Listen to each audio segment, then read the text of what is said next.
Police, CRPF और cobra battalion के जो जवान शहीद हुए हैं,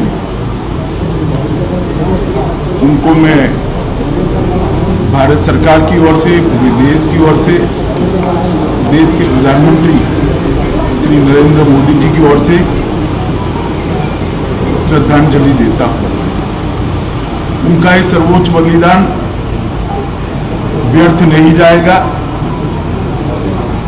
ये लड़ाई को निर्णायक मोड़ पर पहुंचाने के लिए उनका बलिदान देश हमेशा याद रखे। विगत कुछ वर्षों में नक्सलियों के खिलाफ लड़ाई निर्णायक मोड़ पर पहुंची है और इस दुर्भाग्यपूर्ण घटना ने इसको और आगे बढ़ाने का काम किया है। हम 2 मकाम और आगे बढ़े हैं। आज छत्तीसगढ़ शासन के मुख्यमंत्री बघेल जी के साथ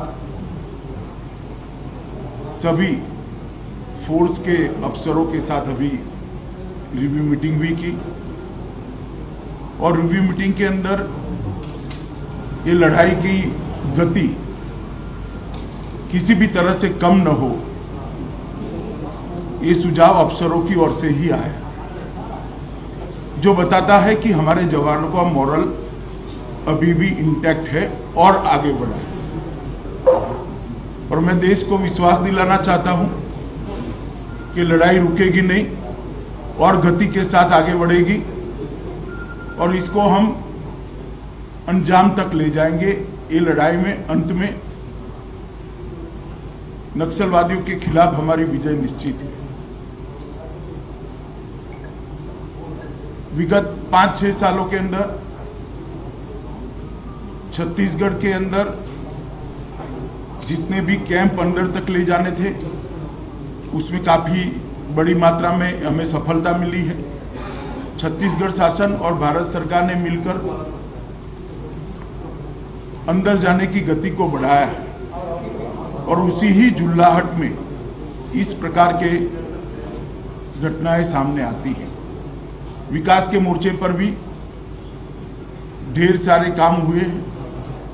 कोरोना के कारण थोड़ी गति विगत 1 साल में मंद हुई है, मगर मैं मानता हूं कि जितने भी सुझाव ट्राइबल जनप्रतिनिधि की ओर से, मुख्यमंत्री छत्तीसगढ़ की ओर से, छत्तीसगढ़ के सांसदों की ओर से मिले हैं, वो सभी पर कार्यवाही चालू है। परसों की जो घटना है वो निश्चित रूप से पूरे प्रदेश को, देश को झकझोरा है। लेकिन ये भी मैं कहना चाहूँगा कि हमारे जवानों ने बहुत ही साहस का परिचय देते हुए नक्सलियों का मुंहतोड़ जवाब दिया है। जबरदस्त ये मुठभेड़ मैं नहीं कहूँगा, बल्कि एक युद्ध की स्थिति थी जिसमें 4 घंटा तक के लगातार हमारे जवान लड़ते रहे, जिसमें डीआरजी के, एसटीएफ के, कोबरा के और सीआरपीएफ के जवान शहीद हुए, घायल भी हुए हैं। और पहली बार ऐसा हुआ है कि नक्सलियों की जो नक्सली मारे गए उसके लाश भी लाए और उसका हथियार भी लाए। इस समय भी बड़ी संख्या में नक्सलियों के मारे जाने की सूचना है। 4 ट्रैक्टर में वो लाशें और घायलों को ले गए हैं, ये भी जानकारी है। कुछ दिनों में वो संख्या भी सामने आ जाएगा, 2-4 दिन में। तो नक्सलियों को भारी क्षति इसमें हुई है और ये वो एरिया है जिसमें जो उनका गढ़ कहा जाता है, उनका केंद्र कहा जाता है, और वहाँ हमारे लगातार कैंप खुल रहे हैं। मीरपम पिछले समय घटना घटी, पिछले साल घटना घटी थी, आज हमारे कैंप खुल गए, तर्रेम में हमारे कैंप खुल गए। तो इस प्रकार लगातार बढ़ते जा रहे हैं और इनकी बखलाहट है जिसके कारण से ये घटना घटी है। और बहुत जल्दी वहाँ और कैंप खुलेंगे जिससे जो माड़ के एरिया है उससे वो कट ऑफ हो जाएंगे। बीजापुर के इलाका जो नेशनल पार्क है उससे कट ऑफ होगा, तो वो बहुत सीमित दायरे में अब सिमट गए हैं। और भारत सरकार की तरफ से भी और राज्य सरकार की तरफ से भी जो विकास के कार्य हैं उस पर गति लाने का आवश्यकता है, खासकर सड़कें हैं और जो